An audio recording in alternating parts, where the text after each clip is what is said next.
Hello, ladies and gentlemen, and everything in between. Welcome back to Geeks Reads. Today I'm going to talk about The Stone Sky by N.K. Jemisin, an image of which you will see here. This is the third book in the Broken Earth trilogy. The conclusion of the story, and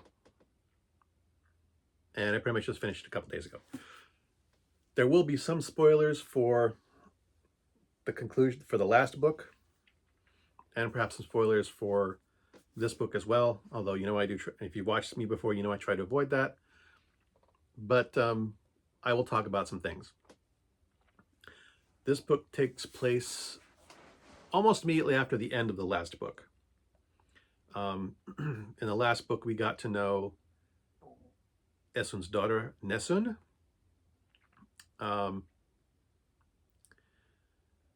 And at the conclusion of the book, the final book, Esun has used the obelisk gate to fend off an attack against the community she is currently living in, which wound up destroying the community, and they have to now move and go somewhere else. Her daughter Nesun basically had to kill her own father. Her father, if you recall from the first book, Esun's husband beat their youngest child to death and took the daughter with him. In the last book, we found he was taking him to a community that he had heard about that would cure people of their ability to use orogeny. That's actually not what it was. It was actually teaching children to learn how to use it, which is run by some rogue guardians. So that's a bit of spoilers for the last book. Basically, this book follows the characters' two respective journeys. Esun has to deal with the aftermath of using the obelisk gate from the last book. Apparently anyone, maybe not anyone, but people who use it have a tendency to slowly transform into stone. That's what happened to her former lover, Alabaster. Basically now anytime Esun uses orogeny, some part of her body will turn into solid stone. She has some small control over it, but not a lot. So she's basically become much more powerful, but now unable to use any of that power without risking her own life. Her daughter has adopted the guardian, one of her guardians, Shafa, as a father figure. And because of killing her father, she has to leave the community as well. The two of them separately have decided that they need to use the obelisk gate to save the Earth. The current catastrophe that's going on, there's the onslaught of a volcanic winter, because Alabaster used the obelisk, Esun's former lover, Alabaster used the obelisk gate to rip a fault line across the entire continent, which is spewing volcanic ash and smoke and fumes into the atmosphere and blanketing the Earth in a volcanic winter.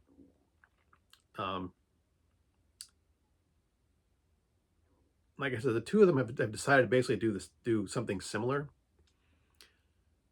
Esun initially has a bit more knowledge about it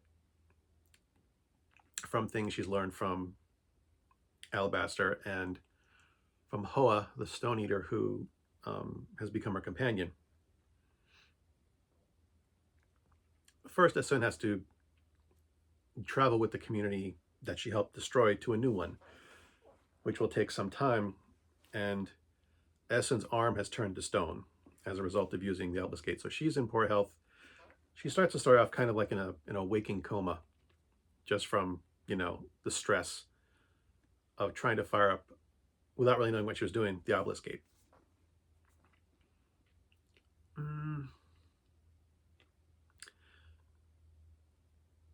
The story bounces back and forth between their two journeys. Esun is hot-headed, hot-tempered, tends to be short-sighted, and her daughter is becoming more ruthless, in spite of the fact that she's only a young girl. barely into her teens, if she's even that old. I don't remember her exact age. But the world is harsh. You know, there's a volcanic winter upon the world. Harsh choices need to be made.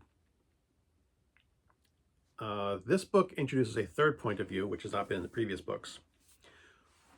We get flashbacks to a time before the shattering, before the world became ruled by constant, periodic, massive volcanic eruptions and subsequent volcanic winters and things like that.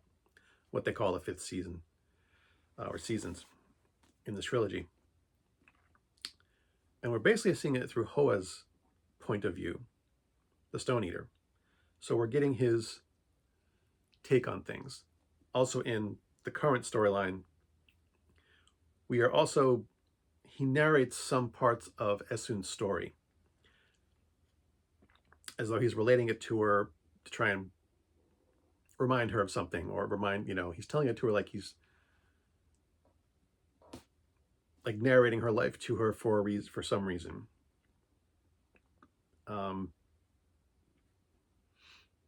We do occasionally get to see things from his point of view, and it's the first time we get to really see anything from the Stone Eater's point of view, and they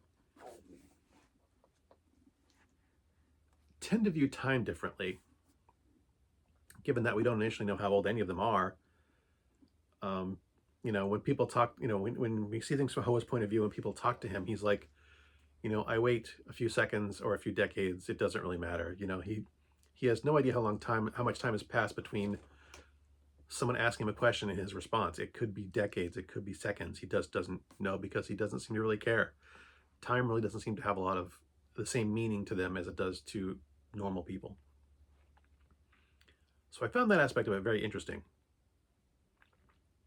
And I really enjoyed the characters and the interactions. Each character, Esun does take one of the characters as a lover. Lerna, he's been around since the first book, but in various aspects, he was the physician in the village she was living in when we were first introduced to her. He, excuse me, he also wound up being the physician of the new community that she became a part of. And he's a very compassionate and kind individual, although he's still, not to a fault, but he's a good person. He's one of the few good people that is really represented. The other is GEEXX, I think is how you pronounce her name, who's the leader of the current community that she's living in, that she destroyed to try and save it from an invading army. There are some other secondary characters that have come back from this book, from the first book. One who I did not realize would be coming back, kind of thing. He just shows up out of the blue, I think, but still there.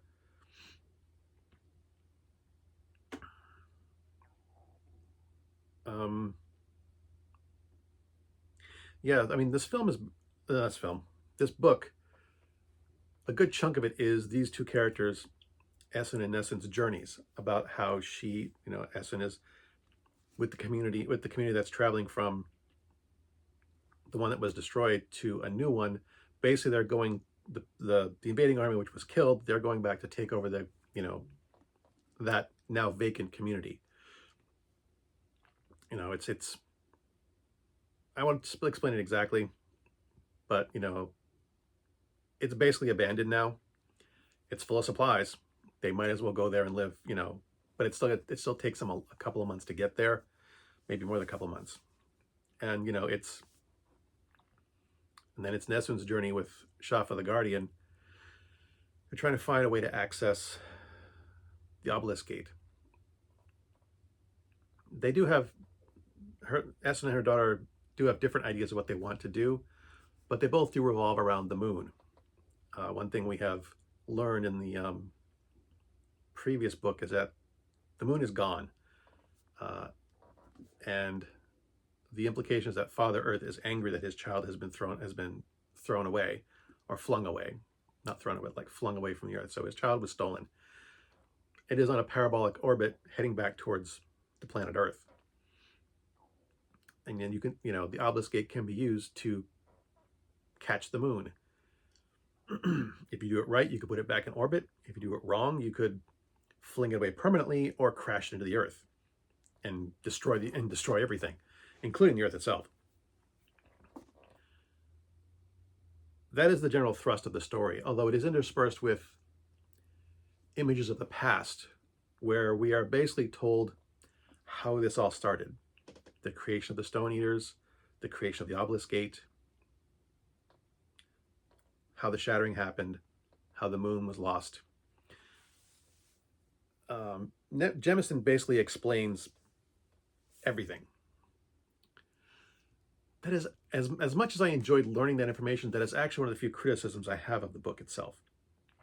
I felt I liked the mystery. I did not need the mystery explained about what happened.